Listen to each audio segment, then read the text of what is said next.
अस्सलाम वालेकुम स्टूडेंट्स।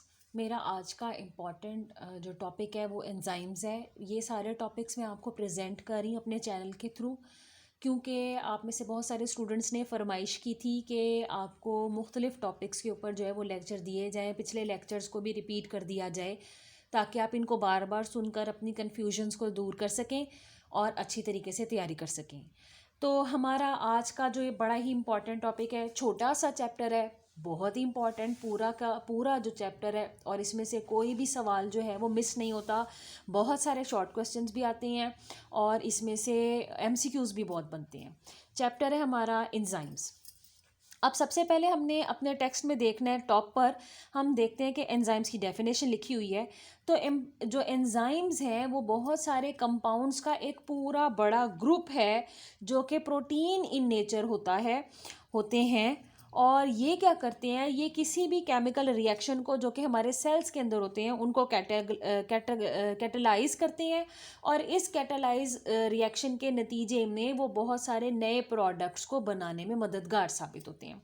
तो इसकी जो एग्जैक्ट डेफिनेशन लिखी हुई है वो दो अलग पैराग्राफ्स में, दो अलग लाइंस में लिखी हुई है, जिसको एक कंबाइन करके हमें लिखना चाहिए। That enzymes are the most important group of proteins which are biologically active and they are composed of amino acids और प्रोटीन्स। अब कॉम्पोजिशन की अगर हम बात कर लें कि एंजाइम्स किस चीज़ से मिलकर बने हैं, तो जी अमाइनो एसिड से मिलकर बने हैं। यही अमाइनो एसिड बिल्डिंग ब्लॉक्स हैं प्रोटीन के भी।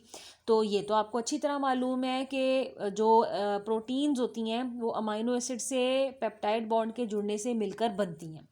अब हर एंजाइम में एक जगह ऐसी होती है जिसकी मदद से वो किसी भी रिएक्शन को कैटेलाइज कर सकता है।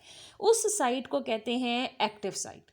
एक्टिव साइट या इसकी कैटालिटिक साइट। ये कैटालिटिक साइट, एक्टिव साइट बड़ी इंपॉर्टेंट है क्योंकि ये काम करेगी तो ये रिएक्शन को कैटेलाइज कर सकेगा।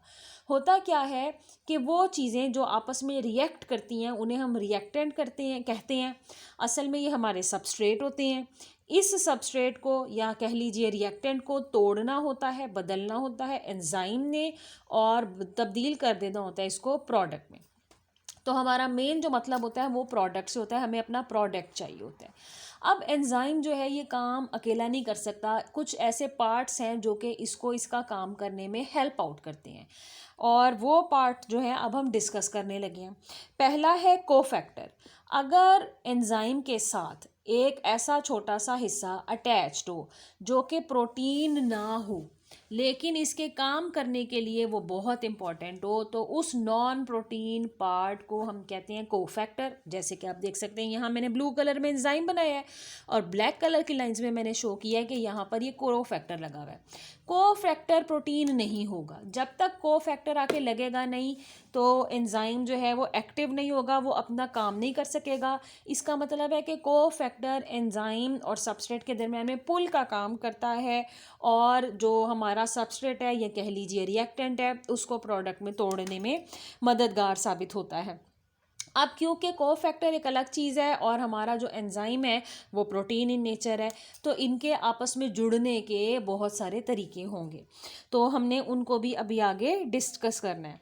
तो अब हम देखते हैं कि ये जो कोफैक्टर हैं ये आगे से किस तरह के हैं।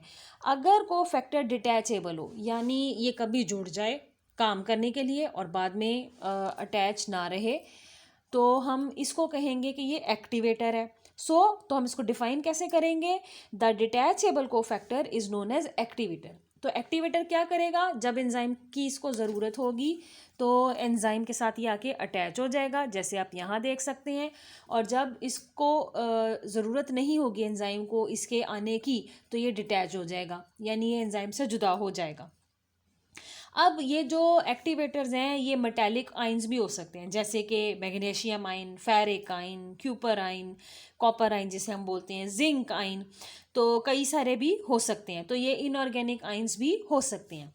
अच्छा, अब ये अपनी अटैचमेंट के मुताबिक जो है वो आगे से दो तरह के हैं, प्रोस्थेटिक ग्रुप कहलाते हैं या कोएंजाइम कहलाते हैं।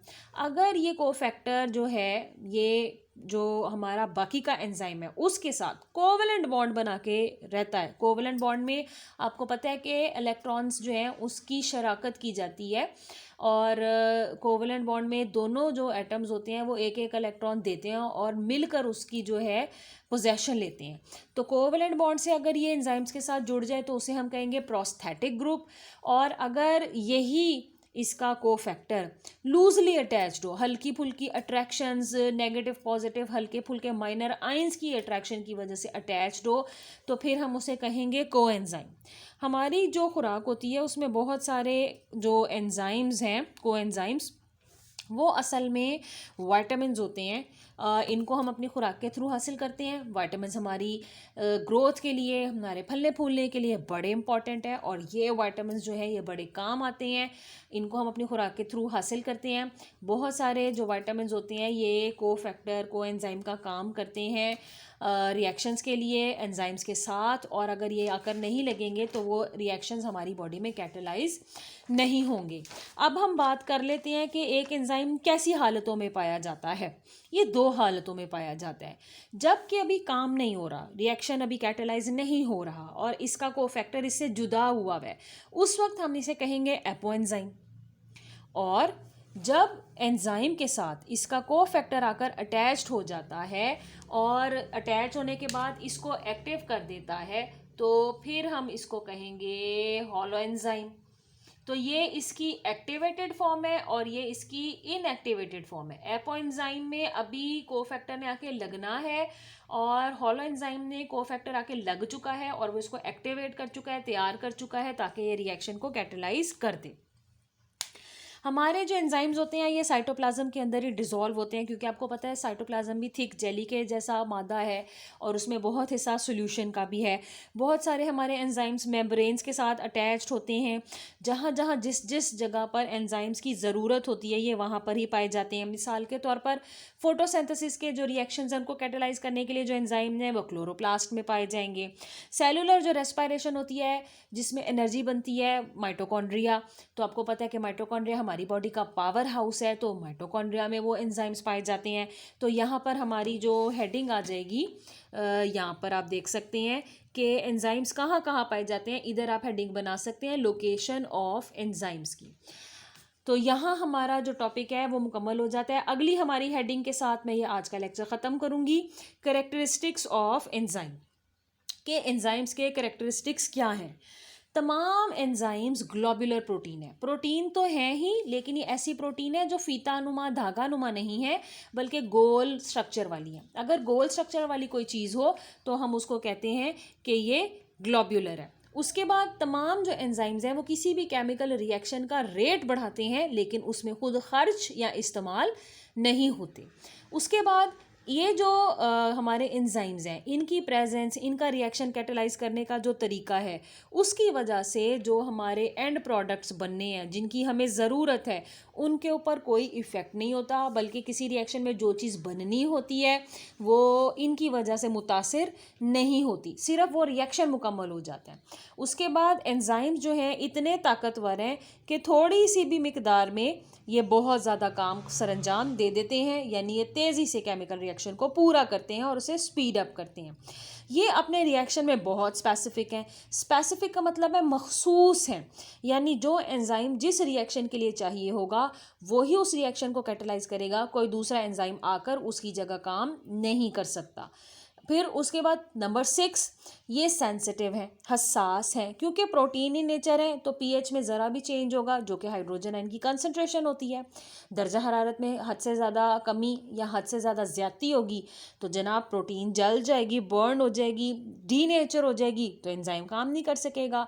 और सबस्ट्रेट कंसंट्रेशन भी बड़ी डिपेंड करती है। अगर सबस्ट्रेट ही नहीं है तो एंजाइम किसको कैटेलाइज करे, और सबस्ट्रेट बहुत ज़्यादा है तो एंजाइम्स को करने के लिए बहुत सारा काम मिल जाएगा।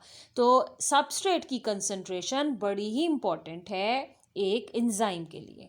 उसके बाद एंजाइम्स को अपने काम करने के लिए कोफैक्टर चाहिए होता है, बड़ी तरह के हैं, हमने अभी देखे वो कैसे अटैच हो सकते हैं और वो एंजाइम के ऊपर कैसे अमल करते हैं। उसके बाद जो रिएक्शंस हैं जिनको कैटलाइज करना है एंजाइम्स को, तो उसको शुरू करने के लिए एक छोटी सी एनर्जी चाहिए होती है, स्मॉलर अमाउंट, उसे कहते हैं एक्टिवेशन एनर्जी। इसके नतीजे में जो रिएक्शन है वो बड़े आराम से कैटलाइज हो जाता है। तो हमारा एंजाइम्स के चैप्टर का पहला हिस्सा ख़त्म हो जाता है।